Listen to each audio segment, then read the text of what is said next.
ಶ್ರೀ ಗುರುಭ್ಯೋ ನಮಃ. ಕಳೆದ ದಿವಸ ರಾಮ, ಸೀತೆ ಹಾಗೂ ಆತನ ಸಹೋದರರು, ಸೀತೆಯ ಸಹೋದರಿಯರ ವಿವಾಹ ನಡೆದ ವರ್ಣನೆಯನ್ನು ನಾವು ಶ್ರವಣ ಮಾಡಿದ್ವಿ. ಆ ವಿವಾಹಕ್ಕೆ ಪೂರ್ವಭಾವಿಯಾಗಿ ದಶರಥನ ವಂಶ ಮತ್ತು ಜನಕನ ವಂಶದ ಪರಂಪರೆಯನ್ನು ಶ್ರವಣ ಮಾಡಿದ್ದೆಲ್ಲ. ದಶರಥನ ವಂಶ ಎಲ್ಲಿಂದ ಪ್ರಾರಂಭ ಆಗಿತ್ತು ಅನ್ನೋದನ್ನು ಹೇಳಿದ್ದೆ. ಸ್ವಯಂ ಚತುರ್ಮುಖ ಬ್ರಹ್ಮನಿಂದಲೇ ಪ್ರಾರಂಭ ಆಗಿತ್ತು. ಜನಕನ ವಂಶ ಎಲ್ಲಿಂದ ಪ್ರಾರಂಭ ಆಗಿತ್ತು ಅನ್ನೋದನ್ನ ಹೇಳಲಿಕ್ಕಾಗಿರಲಿಲ್ಲ. ನಿಮಿಯಿಂದ ಅದು ಪ್ರಾರಂಭ ಆಯಿತು ಅಂತ ಅಷ್ಟೇ ಹೇಳಿದ್ವಿ.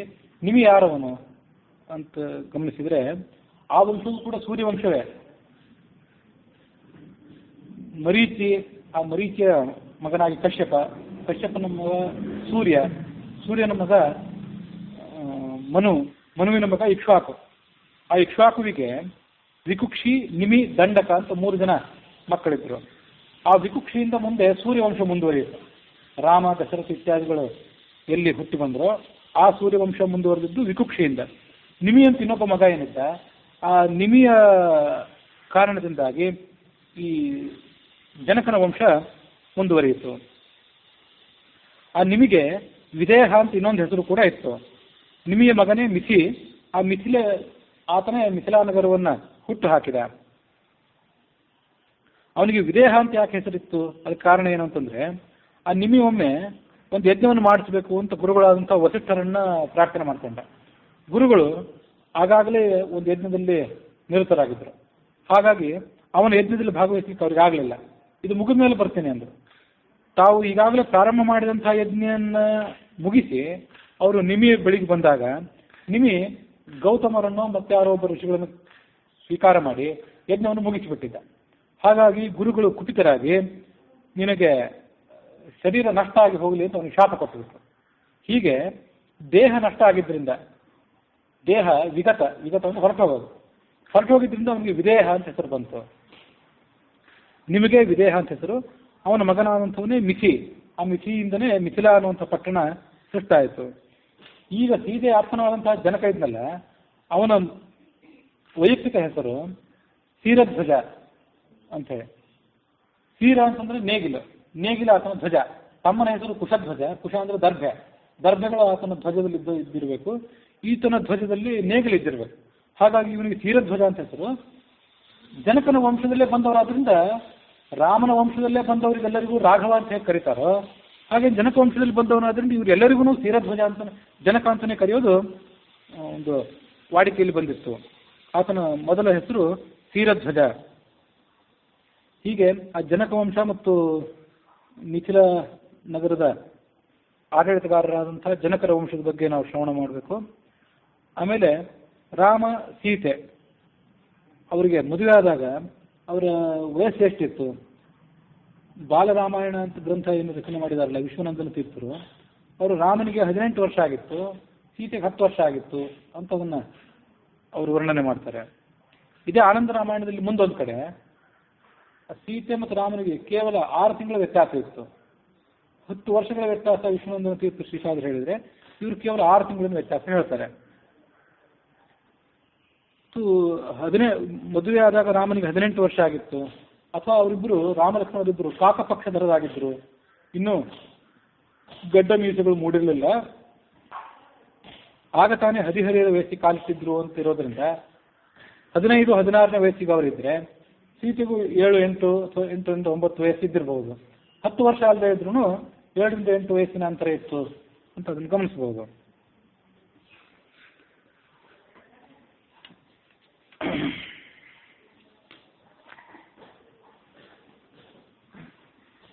ಸ್ವಲಂಕೃತಾಸ್ತತ್ರ ವಿಚೇರರಂಗನಾಃ ವಿದೇಹ ರಾಜಸ್ಯ ಜಿಹಿ ಯಾಶ್ಚ ಯೋಷಿತಃ ಮುದಾ ಸಮೇತಂ ರಮಯಾ ರಮಾಪತಿಂ ವಿಲೋಕ್ಯ ರಾಮಾಯ ದಧೌ ನೃಧನಂ ನೃಪಃ. ವಿದೇಹ ರಾಜನ ಅಂತಃಪುರದ ಸ್ತ್ರೀಯರು ಸ್ವಲಂಕೃತಾಃ ನಾನಾ ರೀತಿಯಾದಂತಹ ಆಭರಣಗಳನ್ನು ಧರಿಸಿಕೊಂಡು ವಿಚೇರುಹು ಆ ವಿವಾಹ ಮಂದಿರದಲ್ಲಿ ಅವರು ಶೋಭಿಸಿದರು. ರಾಮನಿಗೆ ಆ ವಿವಾಹದ ನಿಮಿತ್ತವಾಗಿ ವರದಕ್ಷಿಣೆಯನ್ನಾಗಿ ದೊಡ್ಡ ಪ್ರಮಾಣದ ಐಶ್ವರ್ಯವನ್ನ ಆ ಜನಕ ದಾನ ಮಾಡಿದ ಅಂತ ಹೇಳ್ತದೆ ತಾತ್ಪರ್ಯ ನಿರ್ಣಯ. ಪ್ರಿಯಾಣಿ ವಸ್ತ್ರಾಣಿ ರಥಾನ್ ಸಕುಂಜರಾನ್, ನಾನಾ ರೀತಿಯಾದಂತಹ ಅಮೂಲ್ಯವಾದ ವಸ್ತ್ರಗಳು ರಥಗಳು, ಆನೆಗಳು, ಪರಾರ್ಘ್ಯ ರತ್ನಾನ್ಯಖಿಲಸ್ಯ ಶೇಷಿತು, ಅಮೂಲ್ಯವಾದಂಥ ರತ್ನದ ಭಂಡಾರ. ಹೀಗೆ ಅತುಲ ಪ್ರಮಾಣದ ಸಂಪತ್ತನ್ನ ರಾಮನಿಗೆ ಸೀತೆಯನ್ನು ಕೊಡುವಾಗ ಆತ ದಾನ ಮಾಡಿದ.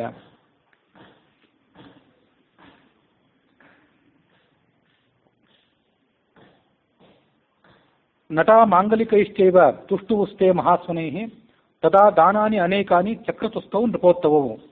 ದಶರಥನು ದೊಡ್ಡ ಪ್ರಮಾಣದ ದಾನ ಮಾಡಿದ, ಜನಕನು ಕೂಡ ವಿಪುಲ ಪ್ರಮಾಣದ ದಾನವನ್ನು ಆ ಸಂದರ್ಭದಲ್ಲಿ ಮಾಡಿದ. ಈ ಆನಂದ ರಾಮಾಯಣದ ಸಾರಕಾಂಡದ ಈ 3ನೇ ಸರ್ಗದಲ್ಲಿ ಸ್ವಲ್ಪ ವಿಚಿತ್ರವಾದ ಸಂಪ್ರದಾಯಗಳನ್ನು ಕೇಳ್ತೀವಿ. ಇದೇನು ಉತ್ತರ ಭಾರತದ ಸಂಪ್ರದಾಯನೋ ಹೇಗೆ ಅಂತ ಗೊತ್ತಿಲ್ಲ. ಈಗ ಉತ್ತರ ಭಾರತದಲ್ಲಿ, ನೇಪಾಳದಲ್ಲಿ ಏನು ಸಂಪ್ರದಾಯಗಳಿದೆ ಅಂತ ತಿಳ್ಕೊಳ್ತಾ ನಾನು ಪ್ರಯತ್ನ ಪಟ್ಟೆ. ಇಲ್ಲಿರುವಂಥ ಸಂಪ್ರದಾಯಗಳೇನೋ ಅಲ್ಲಿ ಕಾಣಲಿಲ್ಲ. ಅದೇನು ಸಂಪ್ರದಾಯ ಅಂದರೆ, ವಿವಾಹ ಎಲ್ಲ ಮುಗಿದ ಮೇಲೆ ಭೋಜನಕ್ಕೆ ಹೋಗುವಾಗ ವಧುವರೆಗೂ ಕೈಯಲ್ಲಿ ಹಿಡಿದುಕೊಂಡು ಅಥವಾ ವರ ಮುಂದೆ ವಧು ಹಿಂದೆ ಆದರೂ ಹೋಗೋ ಪದ್ಧತಿ ಇರ್ಬೋದೇನೋ. ಇಲ್ಲೇನಿದೆ ಅಂದರೆ, ವಧೂ ಸ್ಥಾಪ್ಯ ಕಟೀಶು, ರಾಮಾದಿಗಳು ರಾಮ ಸೀತೆಯನ್ನ, ಲಕ್ಷ್ಮಣ ಊರ್ಮಿಳೆಯನ್ನ ತಮ್ಮ ಸೊಂಟದ ಮೇಲೆ ಕೂಡಿಸ್ಕೊಂಡು ಹೋದ್ರು ಅಂತಿದೆ. ಇದೊಂದು ವಿಚಿತ್ರವಾದಂಥ ಸಂಪ್ರದಾಯ. ಅವರನ್ನು ಹಿಂಬಾಲಿಸಿ ಕೌಸಲ್ಯ ಮೊದಲಾದಂಥ ಸ್ತ್ರೀಯರು ಕೂಡ ಭೋಜನ ಗೃಹಕ್ಕೆ ಹೋದರು. ತತ್ರ ಆಮ್ರಸಿಂಚನಂ ಚಕ್ರುಹು ಸಂಪೂಜ್ಯ ತ್ವಾಂಚ ಮಾಮಪಿ. ಶಿವ ಪಾರ್ವತಿ ಹೇಳಿದ, ನಿನ್ನನ್ನು ಪೂಜೆ ಮಾಡಿದರು, ನನ್ನನ್ನು ಕೂಡ ಪೂಜೆ ಮಾಡಿದರು. ವಧೂವರರಿಗೆ ಮಂಗಲ ದೇವತೆಯಾದವಳು ಗೌರಿ ದೇವಿ ಮತ್ತು ಅವಳ ಪತಿಯಾದಂಥ ಶಿವ, ಹಾಗಾಗಿ ಅವರ ಪೂಜೆಯನ್ನು ಕೂಡ ಅಲ್ಲಿ ಮಾಡಿದರು.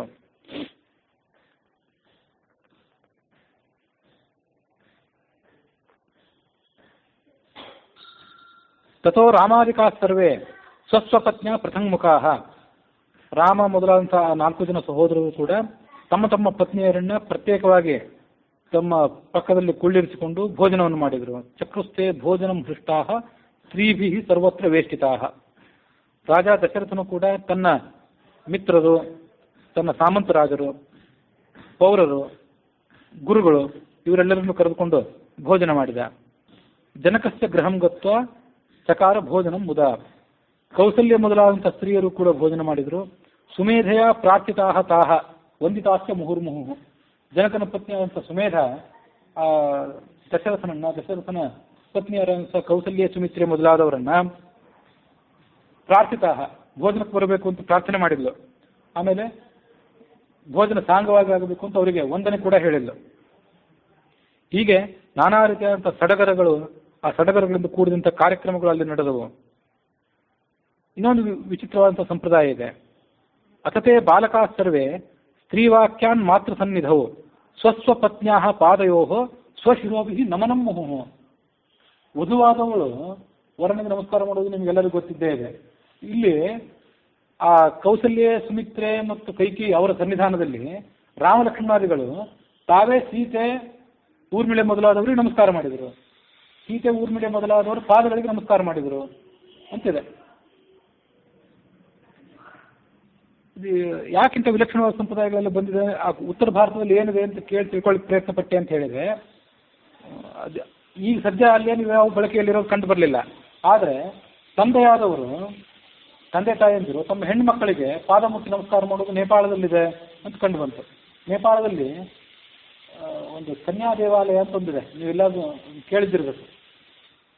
ಅವಳು ಕನ್ಯೆ ಪ್ರೌಢಳಾಗೋ ತನಕ ಒಬ್ಬಳು ಒಂದು ನಿರ್ದಿಷ್ಟ ಮನೆತನ ಅಥವಾ ನಿರ್ದಿಷ್ಟ ಮೂಲದ ಕನ್ಯೆಯನ್ನ ಜೀವಂತ ಕುಮಾರಿ ಅಂತ ಅವ್ರು ಪೂಜನೆ ಮಾಡ್ತಾರೆ. ಹಾಗಾಗಿ ಕನ್ಯಾ ದೇವಾಲಯ ಅಂತ ಅದೊಂದು ಸಂಪ್ರದಾಯ ಇದೆ. ಅದಲ್ಲದೆ ಪ್ರತಿಯೊಂದು ಮನೆಯಲ್ಲಿಯೂ ನೇಪಾಳದಾದ್ಯಂತ ತಂದೆ ತಾಯಿಗಳಿಂದರಾದವರು ತಮ್ಮ ಮಕ್ಕಳಿಗೆ, ಹೆಣ್ಣು ಮಕ್ಕಳಿಗೆ ಕಾಲು ಮುಟ್ಟಿ ನಮಸ್ಕಾರ ಮಾಡ್ತಾರಂತೆ. ಈ ಸಂದರ್ಭದಲ್ಲಿ ವಿಚಾರ ಮಾಡಿದಾಗ ಅದೊಂದು ಮಾಹಿತಿ ಕಂಡು ಬಂತು. ಆಮೇಲೆ ವರ ಆದವನು ವಧುವಿನ ಕಾಲನ್ನು ಎತ್ತಿ ಒರಳಿನ ಕಲ್ಲು ಮೇಲೆ ಇಡ್ತಾನೆ ಅಂತ ಯಾವುದೋ ಒಂದು ವೇದವಾಕ್ಯದ ಆಧಾರದ ಹಿನ್ನೆಲೆಯಲ್ಲಿ ಅಂತ ಒಂದು ಸಂಪ್ರದಾಯ ಆ ಉತ್ತರ ಭಾರತದಲ್ಲಿ, ನೇಪಾಳದಲ್ಲಿ ಬಳಕೆಯಲ್ಲಿದ್ದು ಕಂಡಿದೆ. ಆದರೆ ವರರಾದವರು ವಧುವಿನ ಪಾದ ಕಮಲಗಳಿಗೆ ನಮಸ್ಕಾರ ಮಾಡೋದು ಇಲ್ಲಿ ಕಂಡು ಬಂದಿಲ್ಲ. ಹೀಗೆ ಇದೊಂದು ಮಾಹಿತಿ ಇಲ್ಲಿದೆ. ಚಕ್ರುಹು ತುಷ್ಟಚೇತಸಃ ತಾಹ ನೇಮುಹು ಪೃಥಕ್ ಪೃಥಕು. ಆಮೇಲೆ ಆ ಸೀತೆ ಮೊದಲಾದವರು ಕೂಡ ತಮ್ಮ ಪತಿಯಂದಿರ ಪಾದಗಳಿಗೆ ನಮಸ್ಕಾರ ಮಾಡಿದರು. ಕುಂಕುಮಾಂಕಿತ ಪಾದಾಶ್ಚ ತೇಷಾಮಂಕೇಶು ತಾದದು. ಇದೊಂದು ಸಂಪ್ರದಾಯ ಅಂತದ್ದೇ. ಅವರ ಕಾಲಿಗೆ ಕುಂಕುಮ, ಅರಿಶಿಣ ಮೊದಲಾದಂಥ ಅಲಂಕಾರವುಳ್ಳಂಥ ತಮ್ಮ ಪಾದಕಮಲಗಳನ್ನು ಆ 4 ಸೊಸೆಯಂದಿರು ತಮ್ಮ ತಮ್ಮ ಗಂಡಂದಿರ ಮಡಿಲಿನಲ್ಲಿ ಇಟ್ಟು ಹೀಗೆ ತೆಗೆದಿದ್ದಿರಬೇಕು. ಶ್ರೀರಾಮ ಸಮವಾಪ್ಯ ಭೂಮಿತನಯಾಂ ಆದ್ಯಾಂ ಜಗತ್ಸ್ವಾಮಿನೀಂ ಸರ್ವಾತ್ಮ ವರಹೇತು ಸುಂದರತನು ಕಾರುಣ್ಯಪೂರ್ಣೇ ಕ್ಷಣ ವಿದ್ಯುದ್ವರ್ಣ ವಿರಾಜಮಾನ ವಸನ ತ್ರೈಲೋಕ್ಯ ಚೂಡಾಮಣಿ ಶೋಭಾಮಾಪ ಜಗತ್ರಯೇಪಿ ಅನುಪಮಾಂ ಮುಕ್ತಾ ವಿರಾಜತ್ಕಲಃ. ಶ್ರೀರಾಮ ಆ ಭೂಮಿಯ ಮಗಳಾದಂಥ, ಜಗತ್ತಿಗೆ ಸ್ವಾಮಿನಿಯಾದಂಥ, ಮಂಗಲ ದೇವತೆಯಾದಂಥ ಸೀತೆಯನ್ನ ಪತ್ನಿಯನ್ನಾಗಿ ಪಡೆದುಕೊಂಡು ಆತ ಶೋಭಿಸಿದ. ಅವನು ಸ್ವಯಂ ಸರ್ವಾತ್ಮ, ಜಗತ್ತಿನಲ್ಲಿ ಎಲ್ಲ ಕಡೆ ವ್ಯಾಪಿಸಿದವನು. ವರಹೇತು ಸುಂದರತನು, ಹೇತು ಸುಂದರತನು. ಆತನ ಜನ್ಮ ಏನಿದೆ ಅದು ಕಾರಣ ಜನ್ಮ ಅಂತ ಕರೀತಾರೆ ಅವನಿಗೆ. ಅವನು ಅವತಾರ ಮಾಡೋದು ಸಜ್ಜನದ ಪರಿಪಾಲನೆಗಾಗಿ, ದುಷ್ಟರ ಶಿಕ್ಷೆಗಾಗಿ ಅವತಾರ ಮಾಡುವಂಥದ್ದು. ಹಾಗಾಗಿ ಹೇತುತನು, ಕಾರಣ ಜನ್ಮ ಅಂತ ಕರೀತಾರೆ. ಅದರಲ್ಲೂ ಸುಂದರವಾದಂಥ ತನು, ವರ, ಶ್ರೇಷ್ಠವಾದಂಥ ಸುಂದರವಾದಂಥ ಶರೀರ ಅವನು. ಕಾರುಣ್ಯ ಪೂರ್ಣೇ ಕ್ಷಣ, ಅವನ ಕಣ್ಣೋಟಗಳಲ್ಲಿ ಕರುಣೆ ತುಂಬಿ ಹರಿತಿತ್ತು. ವಿದ್ಯುತ್ತಿನಂತೆ ಮಿಂಚಿನಂತೆ ಹೊಳೆಯುವಂತಹ ಪೀತಾಂಬರವನ್ನು ಧರಿಸಿದ್ದ. ತ್ರೈಲೋಕ್ಯ ಚೂಡಾಮಣಿ, 3 ಲೋಕಕ್ಕೆ ಆತ ಚೂಡಾಮಣಿ ಅಂತಿರುವಂಥವನು. ಮುಕ್ತಾ ವಿರಾಜದ ಕಲಹ, ಕಂಠದಲ್ಲಿ ಮುತ್ತಿನ ಹಾರವನ್ನು ಆತ ಧರಿಸಿದ್ದ.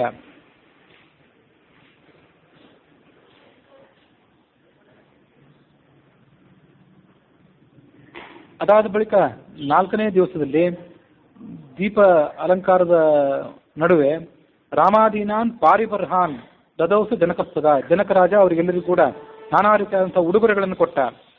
ನಿಯುತಾನ್ ವಾರಣೇಂದ್ರಾಂಶ್ಚ ಶಿಪಿಕಾಶ್ಚ ತನ್ಮಿತಾಹ, ದೊಡ್ಡ ಪ್ರಮಾಣದಲ್ಲಿ 10,000 ಲಕ್ಷ 10 ಲಕ್ಷ ಗಟ್ಟಲೆ ಸಂಖ್ಯೆಯಲ್ಲಿ ಆನೆಗಳನ್ನು ದಾನ ಮಾಡಿದ.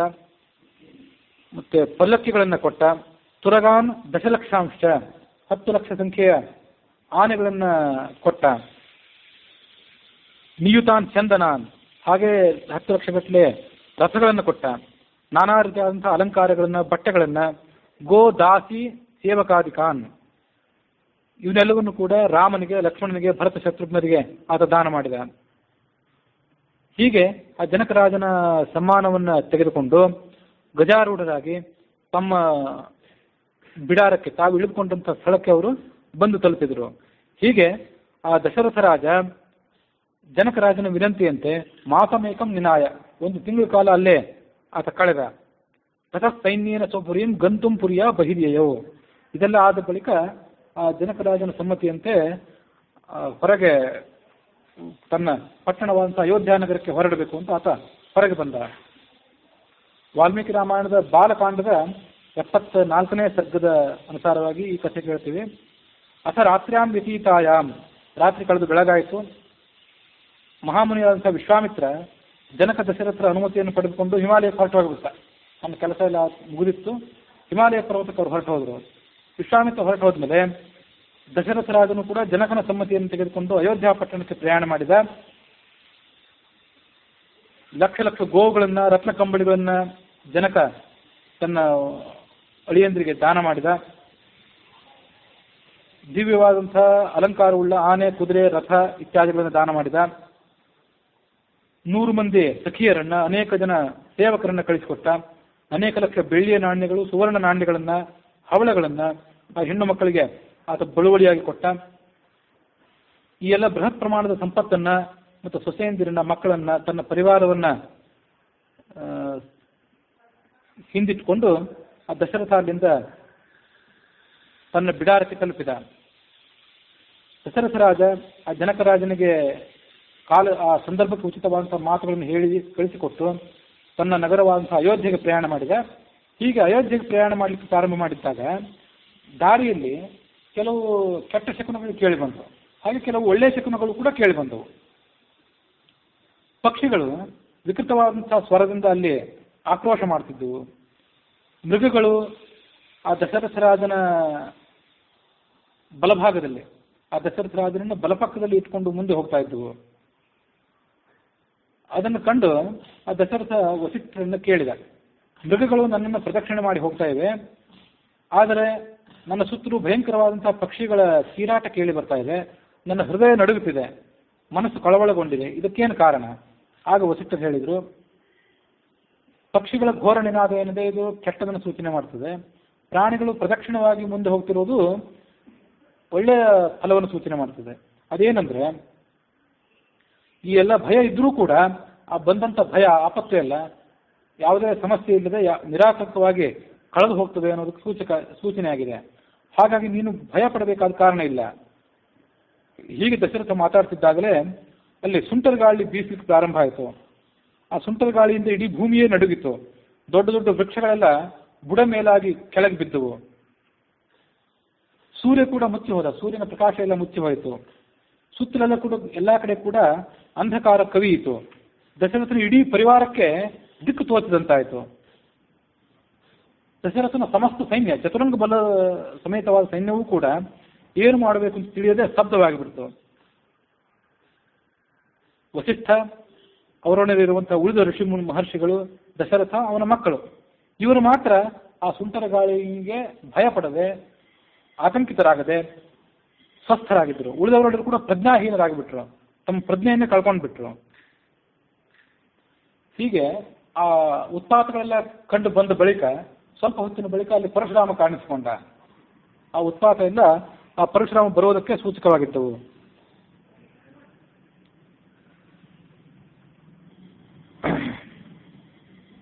ಸೀತಾದ್ಯಾಹ ನೇಯುರ್ಮುಗ್ಧಾಹ ಸಾಶ್ರುನೇತ್ರಾಹ ಸುವಿಫಲಾಹ. ಸೀತೆ, ಊರ್ಮಿಳೆ ಮೊದಲಾದವರು ತಮ್ಮ ತಾಯಂದಿರನ್ನ ಕಣ್ಣೀರಿನೊಂದಿಗೆ ಬೀಳ್ಕೊಂಡು ದಶರಥನ ಪರಿವಾರದೊಂದಿಗೆ ಆತನನ್ನು ಹಿಂಬಾಲಿಸಿದರು. ಜನಕನನ್ನ ದಶರಥ ಹಿಂದೆ ಕಳಿಸಿಕೊಟ್ಟ. ಜನಕಃ ಸಾಶ್ರುಲೋಚನ ಅಂತ ಹೇಳ್ತದೆ ಆನಂದ ರಾಮಾಯಣ. ಶ್ವಸನ್ ಕವೋಷ್ಣ ಮ್ಲಾನಾಸ್ಯ ವಿರಹಾದ್ ಗದ್ಗದಾಕ್ಷರ. ಮಕ್ಕಳನ್ನ ಬಿಟ್ಕೊಡ್ಬೇಕಲ್ಲೋ ಅನ್ನೋ ದುಃಖಕ್ಕೆ ಆತ ಗದ್ಗದಾಕ್ಷರನಾಗಿದ್ದ. ಆತನ ಕಂಠ ಬಿಗಿದು ಬಂದಿತ್ತು. ಏತಾವತ್ ಕಾಲ ಪರ್ಯಂತಂ ಸೀತಾದ್ಯಾಹ ಲಾಲಿತಾಹ ಮಯ. ಸೀತೆ ಮೊದಲಾದವರನ್ನು ನಾನು ಇಲ್ಲಿ ತನಕ ಲಾಲನೆ ಪೋಷಣೆ ಮಾಡಿದ್ದೇನೆ. ಅಧುನಾ ತ್ವಮಿಮಾಹ ತು ಅಗ್ರೆ ಲಾಲಯಸ್ವ ಕೃತೇಕ್ಷಣೈಹಿ. ದಶರಥನಿಗೆ ಅವನು ಹೇಳಿದ, ಇಷ್ಟು ದಿವಸ ನಾನು ಇವರನ್ನ ಮಕ್ಕಳಂತ ಕಾಪಾಡಿಕೊಂಡಿದ್ದೇನೆ, ಇನ್ನು ಮುಂದೆ ಇವರನ್ನು ನೋಡ್ಕೊಳ್ಬೇಕಾದ ನಿನ್ನ ಕರ್ತವ್ಯ ಅಂತ ಹೇಳಿದ ಅವರಿಗೆ. ಇತ್ಯುಕ್ತ ನೃಪತಿಂ ನತ್ವ ಮಿಥಿಲಾಂ ಜನಕಃ ಯಯೋ. ಮತ್ತೆ ಜನಕರಾಜ ತನ್ನ ಪಟ್ಟಣಕ್ಕೆ ಹಿಂತಿರುಗಿದ. ಮಾರ್ಗದಲ್ಲಿ ದಶರಥ ಮುಂದುವರೆದಿದ್ದಾಗ ನಿಮಿತ್ತಾನಿ ಅತಿಘೋರಾಣಿ ದದರ್ಶ. ಭಯಂಕರವಾದಂಥ ನಿಮಿತ್ತಗಳನ್ನ ಅಲ್ಲಿ ಕಂಡ್ರು. ಆ ನಿಮಿತ್ತಗಳ ಅರ್ಥ ಏನು ಅಂತ ದಶರಥ ಪ್ರಶ್ನೆ ಮಾಡಿದ. ಆಗ ದಶರಥ ವಾಲ್ಮೀಕಿ ರಾಮಾಯಣದಲ್ಲಿ ಬಂದಂತೆ ಉತ್ತರಿಸಿದರು. ಆಪತ್ತೊಂದು ಬಂದು ಒದಗಲಿದೆ, ಆದರೆ ಆಪತ್ತು ಶೀಘ್ರದಲ್ಲೇ ಪರಿಹಾರ ಆಗೋದಿದೆ, ಹಾಗಾಗಿ ನೀನು ಯಾವುದೇ ಚಿಂತೆ ಮಾಡಬೇಕಾಗಿಲ್ಲ ಅಂತ ಆತನಿಗೆ ಸಮಾಧಾನ ಮಾಡಿದರು.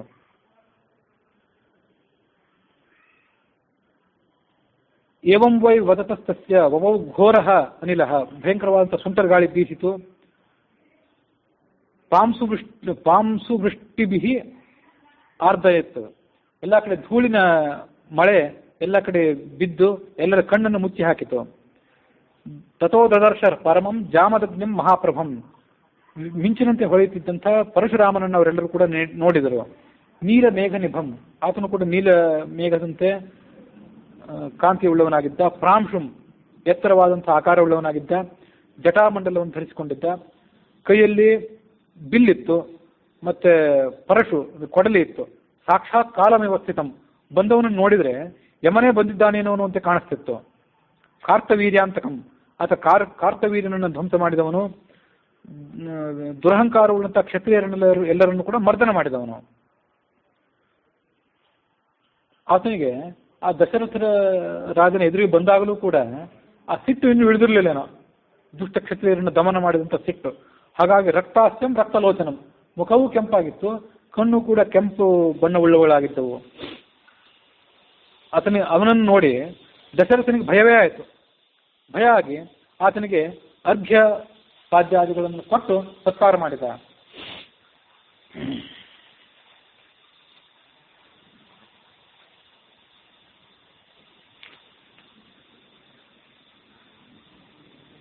ಆ ಪರಶುರಾಮ ಬಂದದ್ದನ್ನು ನೋಡಿ ವಾಲ್ಮೀಕಿ ರಾಮಾಯಣಕ್ಕನುಸಾರವಾಗಿ ಆ ವಸಿಷ್ಠ ಮೊದಲಾದಂಥ ಬ್ರಾಹ್ಮಣರು ತಮ್ಮಲ್ಲಿ ಹೀಗೆ ಮಾತಾಡ್ಕೊಂಡ್ರಂತೆ.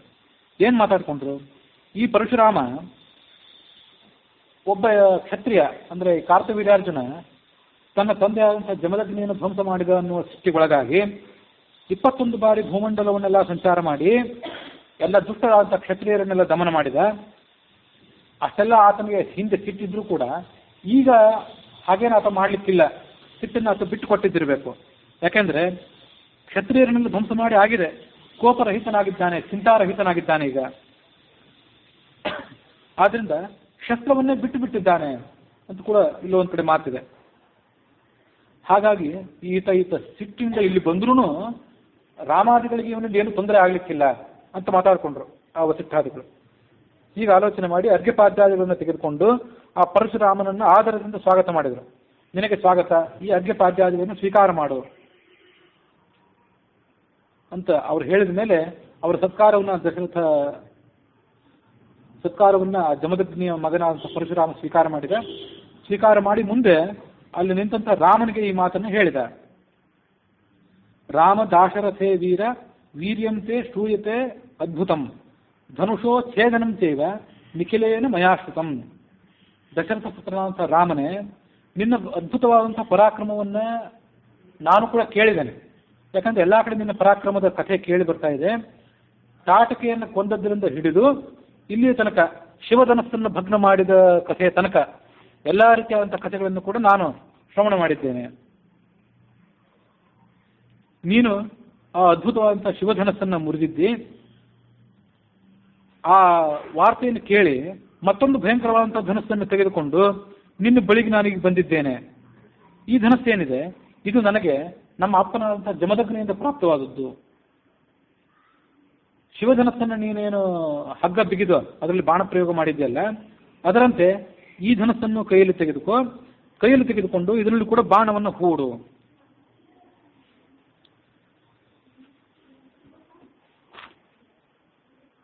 ನಿನ್ನಲ್ಲಿರುವಂಥ ಪರಾಕ್ರಮವನ್ನು ತೋರಿಸು. ಈ ನಿನ್ನ ಪರಾಕ್ರಮವನ್ನು ನೀನೀಗ ತೋರಿಸಿದ್ರೆ ನಾನು ನಿನ್ನನ್ನು ಪರಾಕ್ರಮಿ ಅಂತ ಒಪ್ಪುತ್ತೇನೆ. ಪರಶುರಾಮನ ಆ ಮಾತನ್ನು ಕೇಳಿ ದಶರಥ ರಾಜ ಅತ್ಯಂತ ದೀನನಾಗಿ ಈ ಮುಂದಿನಂಥ ಮಾತನ್ನು ಹೇಳಿದ.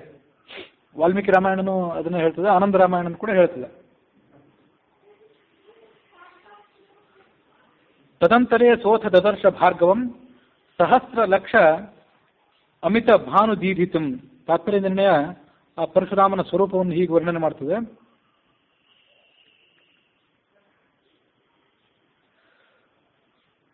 ಸಹಸ್ರ ಲಕ್ಷ ಅಮಿತ ಭಾನು ದೀಧಿತಂ. ಲಕ್ಷಾಂತರ ಸೂರ್ಯರ ಪ್ರಕಾಶ ಅವನಲ್ಲಿತ್ತು. ವಿಭಾಸಮಾನಂ ನಿಜ ರಶ್ಮಿ ಮಂಡಲೆ ಧನುರ್ಧರಂ ದೀಪ್ತ ಪರಶ್ವಧಾಯುಧಂ. ಕೈಯಲ್ಲಿ ಕೊಡ್ಲಿಯನ್ನು ಹಿಡ್ಕೊಂಡಿದ್ದ ಮತ್ತು ಧನುಸ್ಸನ್ನು ಕೂಡ ಹಿಡಿದುಕೊಂಡಿದ್ದ.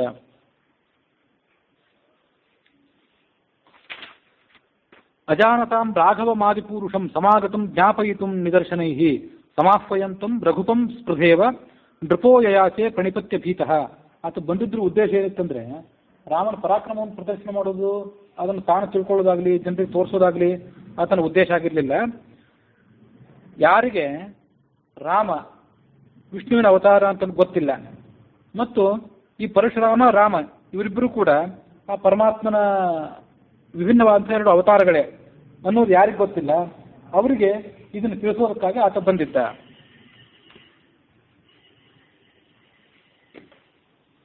ನಿನ್ನ ತಂದೆಯನ್ನ ಯಾರೋ ಒಬ್ಬ ಕ್ಷತ್ರಿಯ ನಾಶ ಮಾಡಿದ ಅನ್ನೋ ಕಾರಣಕ್ಕಾಗಿ 21 ಬಾರಿ ಎಲ್ಲಾ ಕಡೆ ಸಂಚಾರ ಮಾಡಿ ದುಷ್ಟರಾದಂಥ ಕ್ಷತ್ರಿಯರನ್ನು ನೀವು ಧ್ವಂಸ ಮಾಡಿದ್ದಿ. ಆ ಭಾರ್ಗವರ ವಂಶದಲ್ಲಿ ಹುಟ್ಟಿರುವಂಥ ನೀನು ಇನ್ನು ಮುಂದೆ ಶಸ್ತ್ರಧಾರಣೆ ಮಾಡೋದಿಲ್ಲ ಅಂತ ಇಂದ್ರನ ಮುಂದೆ ಪ್ರತಿಜ್ಞೆ ಮಾಡಿದ್ದಿ.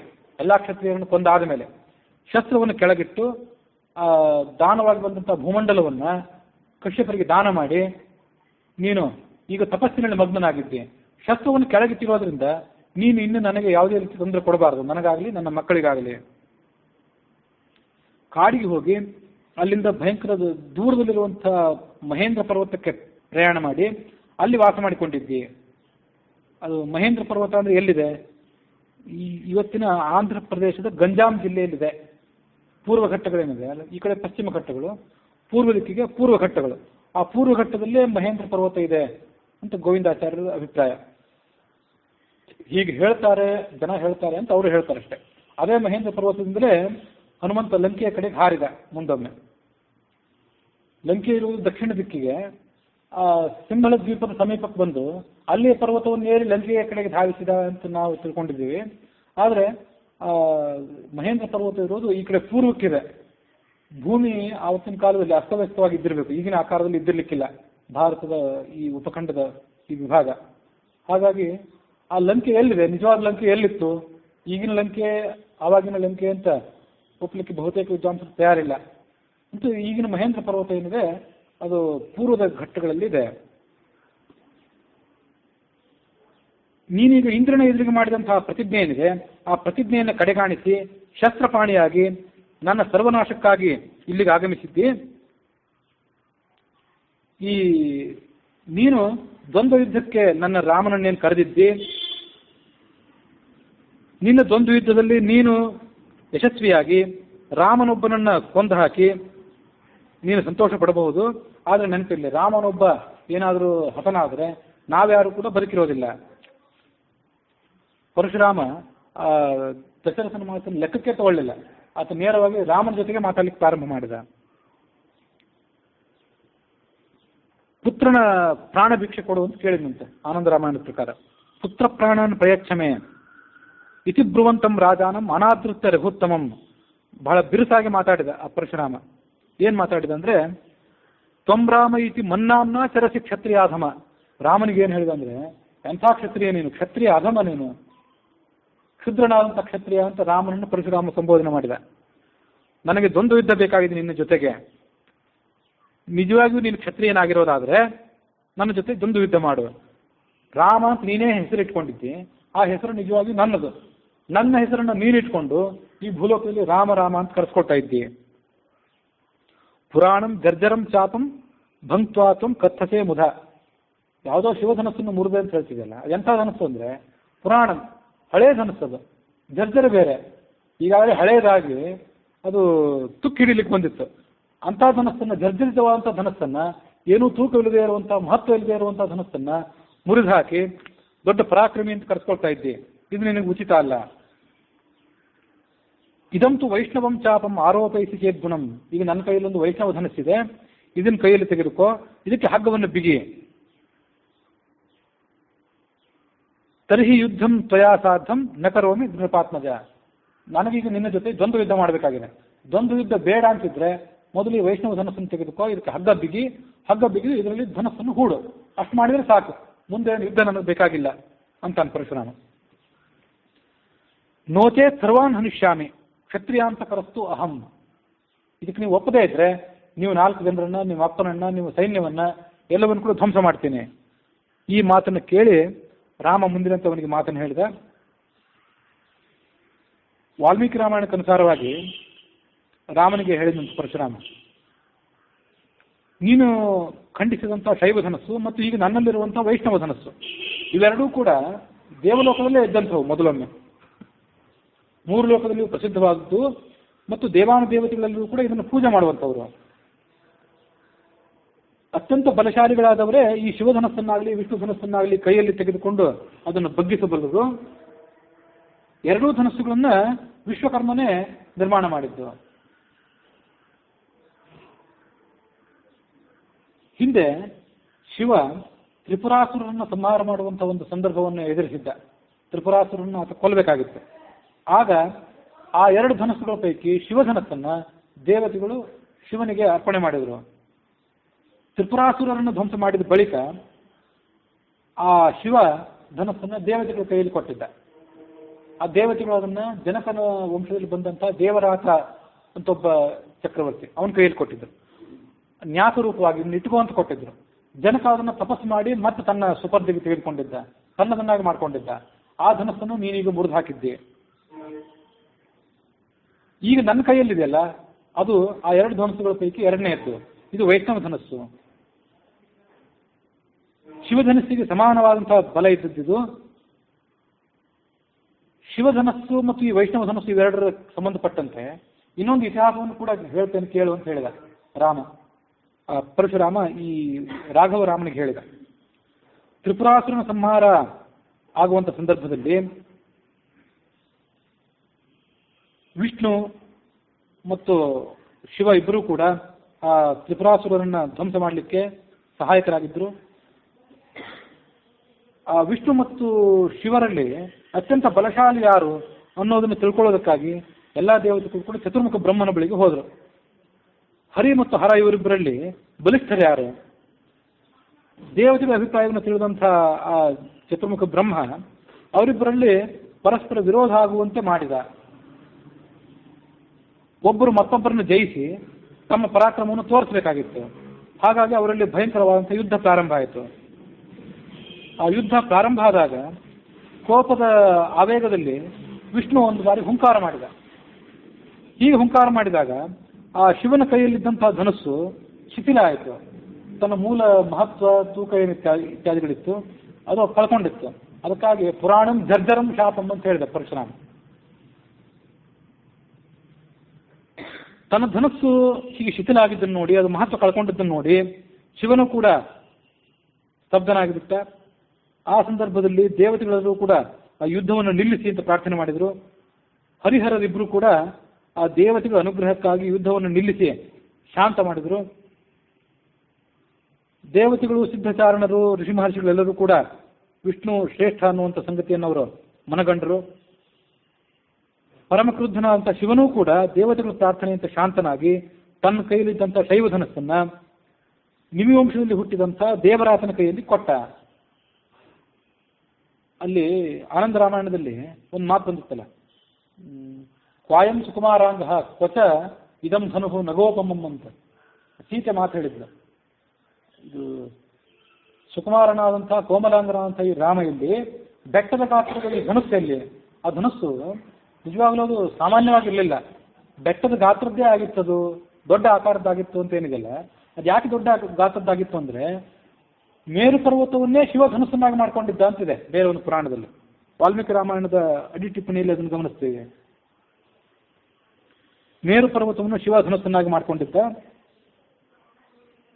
ದೇವತೆಗಳು ಶಿವಧನಸ್ಸನ್ನ ವಿಶ್ವಕರ್ಮನಿಂದ ಮಾಡಿಸಿ, ಅಂದರೆ ಮೇರು ಪರ್ವತದ ಸಾರಭಾಗವನ್ನು ಕ್ರೋಢೀಕರಿಸಿ ವಿಶ್ವಕರ್ಮನಿಂದ ಮಾಡಿಸಿ ತ್ರಿಪುರಾಸುರ ಸಂಹಾರಕ್ಕಾಗಿ ಈಶ್ವರನಿಗೆ ಅದನ್ನು ಕೊಟ್ಟರು. ದಕ್ಷಯಜ್ಞದ ಕೊನೆಯ ಸಂದರ್ಭದಲ್ಲಿ ದಕ್ಷಿಣ ಯಜ್ಞವೂ ಕೂಡ ಆಗಿತ್ತಲ್ಲ, ಆ ದಕ್ಷ ಶಿವನನ್ನು ಆಹ್ವಾನ ಮಾಡಿರಲಿಲ್ಲ. ಆ ಸಂದರ್ಭದಲ್ಲಿ ದೇವತೆಗಳಿಗೆ ಶಿವನಿಗೆ ವಿರೋಧ ಉಂಟಾಗಿತ್ತು. ಆ ಶಿವಧನಸ್ಸು ವಿಷ್ಣುವಿನ ಹುಂಕಾರದಿಂದ ಶಿಥಿಲವಾಗಿತ್ತು. ಅದೇ ಧನಸ್ಸನ್ನು ಶಿವ ದೇವತೆಗಳ ಪ್ರಾರ್ಥನೆಯಂತೆ ನಿಮಿ ವಂಶದಲ್ಲಿ ಹುಟ್ಟಿದಂಥ ದೇವರಾತನಿಗೆ ನ್ಯಾಸಭೂತವಾಗಿಟ್ಟಿದ್ದ. ಅದನ್ನೇ ಜನಕ ಪಣವಾಗಿಟ್ಟಿದ್ದ ಅಂತ ಬೇರೆ ಪುರಾಣದಲ್ಲಿ ಬಂದಂತೆ ಮೇರು ಪರ್ವತದ ಸಾರಭಾಗದಿಂದ ಅದು ತಯಾರಾದ್ದರಿಂದ ನಗೋಪಮಃ, ದೊಡ್ಡ ಬೆಟ್ಟದಾಕಾರದ ಧನಸ್ಸು, ಇದನ್ನು ರಾಮ ಹೇಗೆ ಎತ್ತಾನೆ ಅಂತ ಸೀತೆ ಆತಂಕಗೊಂಡಿದ್ಲು ಅಂತ ಹಿಂದೆ ನೋಡಿದ್ವಿ ನಾವು.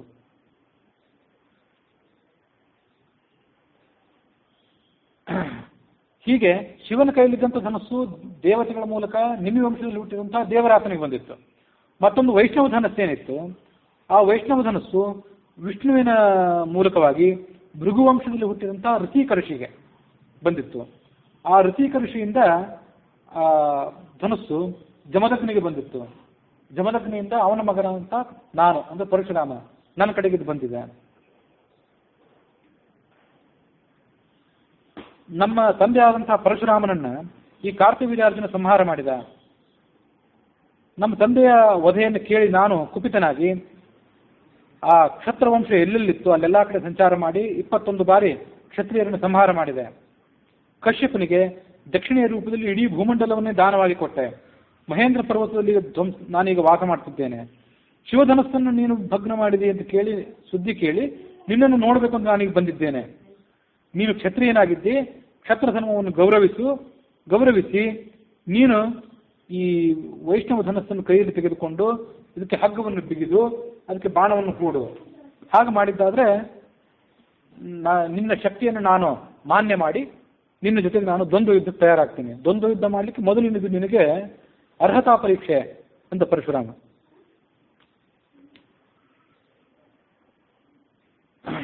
ರಾಮ ಆ ಪರಶುರಾಮನ ಮಾತನ್ನು ಕೇಳಿ ಪರಶುರಾಮನಿಗೆ ಹೇಳಿದ, 21 ಬಾರಿ ನೀನು ಎಲ್ಲ ಕಡೆ ಸಂಚಾರ ಮಾಡಿದ್ದೀಯ ಅನ್ನುವಂಥ ಕಥೆಯನ್ನು ನಾನು ಕೇಳಿದ್ದೇನೆ.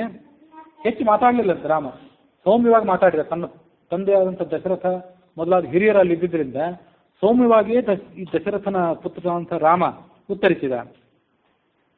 ನೀನು ಎಲ್ಲ ಕ್ಷತ್ರಿಯರನ್ನು ಧ್ವಂಸ ಮಾಡಿರೋದು ಹೌದು, ಆದರೆ ಯಾರ್ಯಾರೋ ದುರ್ಬಲರಾದಂತಹ ಕ್ಷತ್ರಿಯರನ್ನು ಮಾತನಾಡಿಸುವಂತೆ ನನ್ನನ್ನು ಕೂಡ ಕ್ಷತ್ರಿಯಾಧಮ, ಕ್ಷತ್ರಿಯರಲ್ಲಿ ಕ್ಷುದ್ರ ಅಂತ ಈ ರೀತಿಯಾಗಿ ಮಾತನಾಡಿಸ್ತಾ ಇದ್ದಿ. ಇದು ನನಗೆ ಅವಮಾನದ ಸಂಗತಿಯಾಗಿದೆ. ನನ್ನ ಬಲ ಏನು, ನನ್ನ ಪರಾಕ್ರಮ ಏನು ಅನ್ನೋದನ್ನು ನೀನೀಗ ಸದ್ಯದಲ್ಲೇ ಕಾಣಲಿಕ್ಕಿದ್ದೆ. ಹೀಗೆ ರಾಮ ಪರಶುರಾಮನಿಗೆ ಹೇಳಿ ಅವನ ಕೈಯಲ್ಲಿದ್ದಂತಹ ವೈಷ್ಣವ ಧನಸ್ಸನ್ನ ಒಂದು ಬಾಣವನ್ನು ಕ್ಷಣ ಮಾತ್ರದಲ್ಲಿ ತೆಗೆದುಕೊಂಡ. ಆ ವೈಷ್ಣವ ಧನಸ್ಸನ್ನು ಬಗ್ಗಿಸಿ ಅದಕ್ಕೆ ಹಗ್ಗವನ್ನು ಬಿಗಿದ, ಬಾಣವನ್ನು ಕೂಡ ಹೂಡಿದ. ಇದೆಲ್ಲ ಕೆಲವೇ ಕ್ಷಣಗಳಲ್ಲಿ ನಡೆಬಹುದು ಇದೆಲ್ಲ ಸಂಗತಿ. ಆತ ವೈಷ್ಣವ ಧನಸ್ಸನ್ನು ಎತ್ತಲಿಕ್ಕೂ ಕೂಡ ದೀರ್ಘಕಾಲದ ಸಮಯವನ್ನು ತೆಗೆದುಕೊಳ್ಳಿಲ್ಲ. ಮುಂದೆ ಪರಶುರಾಮನಿಗೆ ಹೇಳಿದ, ನೀನು ಬ್ರಾಹ್ಮಣನಾಗಿದ್ದಿ ಮತ್ತು ನನ್ನ ಗುರುವಾದಂತಹ ವಿಶ್ವಾಮಿತ್ರರ ಸಹೋದರಿ ಸತ್ಯವತಿ, ಅವಳಿಗೆ ನೀನು ಮೊಮ್ಮಗನಾಗಿದ್ದಿ. ಆ ಸತ್ಯವತಿಯ ಗಂಡ ಋಚೀಕನ ಮಗ ಜಮದಗ್ನಿಯ ಮಗನೇ ಪರಶುರಾಮ. ಆ ಕಾರಣದಿಂದಾಗಿ ನೀನು ನಮಗೂ ಕೂಡ ಪೂಜ್ಯನಾಗಿದ್ದಿ. ಹಾಗಾಗಿ ಈಗ ನಾನೇನು ಬಾಣವನ್ನು ಹೂಡಿದ್ದೇನೆ, ಇದನ್ನ ನಿನ್ನ ಮೇಲೆ ಪ್ರಯೋಗ ಮಾಡಲಿಕ್ಕೆ ನನಗೆ ಅಪೇಕ್ಷೆ ಇಲ್ಲ. ಆದರೆ ಹೂಡಿದ ಬಾಣವನ್ನು ಹಿಂತೆಗೆದುಕೊಳ್ಳಿಕ್ಕೂ ಅಪೇಕ್ಷೆ ಇಲ್ಲ. ಅದನ್ನ ಎಲ್ಲಾದ್ರೂ ಒಂದು ಕಡೆ ಪ್ರಯೋಗ ಮಾಡಲೇಬೇಕೀಗ. ನೀನು ನಿನ್ನ ತಪೋಬಲದಿಂದ ಏನು ಶಕ್ತಿಯನ್ನು ಗಳಿಸ್ಕೊಂಡಿದ್ದಿ, ನಾನಾ ಥರದ ಶಕ್ತಿಯನ್ನು ಗಳಿಸ್ಕೊಂಡಿದ್ದಿ. ಆ ಯಾವುದಾದ್ರೂ ಶಕ್ತಿಯನ್ನ ಈ ಬಾಣಕ್ಕೆ ಗುರಿಯಾಗಿ ಮಾಡುವ. ನಿನ್ನಲ್ಲಿರುವಂತಹ ಶಕ್ತಿಗಳು ಅಂದ್ರೆ ಯಾವುದು? ಒಂದು ಸ್ವೇಚ್ಛಾಗಮನ, ಎಲ್ಲಿ ಬೇಕಾದರೂ ಯಾವ ಕ್ಷಣದಲ್ಲಿ ಬೇಕಾದರೂ ಸಂಚಾರ ಮಾಡುವಂಥ ಶಕ್ತಿ. ಆ ಶಕ್ತಿಯನ್ನಾದರೂ ಗುರಿಯನ್ನಾಗಿ ಮಾಡು, ನಾನು ಅದರ ಮೇಲೆ ಬಾಣ ಪ್ರಯೋಗ ಮಾಡ್ತೇನೆ. ಅಥವಾ ಲೋಕಾಂತರವನ್ನು, ಪರಲೋಕವನ್ನು ಪಡ್ಕೊಳ್ಳಿಕ್ಕೆ ಅನುಕೂಲವಾದಂತಹ ನಿನ್ನ ತಪಸ್ಸಿನ ಫಲ ಏನಿದೆ ಅದರಲ್ಲಿ ಆ ತಪಸ್ಸಿನ ಫಲವನ್ನಾದರೂ ನಾನು ಈಗ ನಾಶ ಮಾಡ್ತೇನೆ. ಯಾವುದನ್ನು ಉಳಿಸ್ಕೊಳ್ಬೇಕು ನೀನು ಅಪೇಕ್ಷೆ ಪಡ್ತೀಯ ಅದನ್ನು ಹೇಳುವ. ಆದರೆ ಬಾಣ ಮಾತ್ರ ವ್ಯರ್ಥವಾಗಿ ಬೀಳುವಂತಿಲ್ಲ, ಯಾವುದಾದ್ರೂ ಒಂದು ಗುರಿ ಇದಕ್ಕೆ ಸಿಗಲೇಬೇಕು. ಹೀಗೆ ಆ ಧನಸ್ಸನ್ನ ಬಾಣದಲ್ಲಿ ಹೂಡಿ ಆ ಪರಶುರಾಮನ ಎದುರಿಗೆ ರಾಮ ನಿಂತಾಗ ಅದನ್ನು ನೋಡುವ ಉದ್ದೇಶದಿಂದ ಚತುರ್ಮುಖ ಬ್ರಹ್ಮ ಮೊದಲಾದವರು, ಋಷಿ ಮಹರ್ಷಿಗಳು, ದೇವತೆಗಳು ಅಲ್ಲಿಗೆ ಆಗಮಿಸಿದರು. ಪದ್ಮಪುರಾಣದಲ್ಲಿ ಹೀಗೊಂದು ಮಾತಿದೆ, ಇತ್ಯುಕ್ತ ದೇವಿ ವೈಷ್ಣವ್ಯ ಶಕ್ತ್ಯಾ ತದ್ಗತೆಯ ಸಹ ಜಗ್ರಾಹ ವೈಷ್ಣವಂ ಚಾಪಂ ವಿನಯೇನ ಚ ಲೀಲೆಯ. ಆ ಪದ್ಮಪುರಾಣದಲ್ಲಿಯೂ ಕೂಡ ರಾಮನ ಕಥೆಯನ್ನ ಶಿವ ಪಾರ್ವತಿಗೆ ಹೇಳಿದ್ದ ಕಥೆ. ಹಾಗಾಗಿ ಆ ವೈಷ್ಣವ ಧನಸ್ಸನ್ನ ಪರಶುರಾಮನ ಕಡೆಯಿಂದ ಏನು ಸೆಳೆದುಕೊಂಡಲ್ಲ ರಾಮ, ಸೆಳೆದುಕೊಂಡಾಗಲೇ ಆ ಪರಶುರಾಮನಲ್ಲಿದ್ದಂತಹ ವೈಷ್ಣವ ತೇಜಸ್ಸನ್ನು ಕೂಡ, ವೈಷ್ಣವ ಶಕ್ತಿಯನ್ನು ಕೂಡ ತನ್ನ ಕಡೆ ಸೆಳೆದುಕೊಂಡ. ಹಾಗಾಗಿ ಪರಶುರಾಮ ಕೂಡಲೇ ಕಳೆಗುಂದಿದ ಅಂತ ಅಲ್ಲಿ ಕಥೆ ಇದೆ. ಲೋಕಗಳೆಲ್ಲವೂ ಸ್ತಬ್ಧವಾದವು. ರಾಮ ಆ ವೈಷ್ಣವ ಧನಸ್ಸನ್ನ ಹಿಡಿದುಕೊಂಡಿದ್ದಾಗ ಆ ಪರಶುರಾಮ ಅವನಿಗೆ ಈ ಮುಂದಿನಂತೆ ಮಾತನ್ನು ಹೇಳಿದ. ಆನಂದ ರಾಮಾಯಣಕ್ಕನುಸಾರವಾಗಿ ರಾಮ ಪರಶುರಾಮನಿಗೆ ಈ ಮುಂದಿನ ಮಾತನ್ನು ಹೇಳಿದ್ದಿದೆ, ವಯಂ ಏಕಗುಣ ಸ್ವಾಮಿನ್ ಯೂಯಂ ಚೈವ ಗುಣಾಧಿಕಾಹ. ಹೌದಪ್ಪ, ನಮ್ಮಲ್ಲಿ ಗುಣಗಳು ಕಡಿಮೆ. ರಾಮ ಅಂದ, ನಮ್ಮ ಗುಣ ಕಡಿಮೆ, ನಿಮ್ಮ ಗುಣಗಳು ಹೆಚ್ಚಿನವು. ವಯಂ ಏಕಗುಣಾಹ ಯೂಯಂ ಚೈವ ಗುಣಾಧಿಕಾಹ, ನೀವು ಹೆಚ್ಚಿನ ಗುಣವುಳ್ಳವರು. ಗೋ ವಿಪ್ರ ದೇವನಾರೀಷು ರಾಘವಾಹ ನ ಅಸ್ತ್ರಧಾರಿಣ. ರಘುವಂಶದಲ್ಲಿ ಹುಟ್ಟಿದಂತಹ ವೀರರು ಗೋವಿನ ಮೇಲೆ, ಬ್ರಾಹ್ಮಣರ ಮೇಲೆ, ದೇವತೆಗಳ ಮೇಲೆ, ಸ್ತ್ರೀಯರ ಮೇಲೆ ಬಾಣ ಎತ್ತುವವರಲ್ಲ. ಹಾಗಾಗಿ ನಾನು ನಿಮ್ಮ ಜೊತೆ ಯುದ್ಧ ಮಾಡಲಿಕ್ಕೆ ಸಿದ್ಧನಿಲ್ಲ. ನನ್ನ ಪ್ರಾಣ, ನಮ್ಮ ಎಲ್ಲ ಪರಿವಾರದವರ ಪ್ರಾಣ ನಿನ್ನ ಪಾದ ಕಮಲಗಳಲ್ಲಿ ಅರ್ಪಿತವಾಗಿದೆ. ನಮ್ಮನ್ನೇನಾದರೂ ನೀನು ಕೊಲ್ಲಬೇಕು ಅಂತ ಅಪೇಕ್ಷೆ ಪಡೋದಾದ್ರೆ ನೀನು ಕೊಲ್ಲಿಕ್ಕೆ ಯೋಗ್ಯನಿದ್ದೆ. ನಾನು ನಿನ್ನ ಜೊತೆ ಯುದ್ಧ ಮಾಡಲಿಕ್ಕೆ ಸಿದ್ಧನಿಲ್ಲ. ಹೀಗೆ ರಾಮ ಹೇಳಿದಾಗ ಚಚಾಲ ವಸುಧಾ ಭೃಶಂ, ಭೂಮಿಯೆಲ್ಲ ನಡುಗಿತು. ಆ ಭಯಂಕರನ ಸ್ವರೂಪವುಳ್ಳಂತಹ ಪರಶುರಾಮನನ್ನು ನೋಡಿ ಎಲ್ಲ ಕಡೆ ಕತ್ತಲು ಕವಿಯಿತು.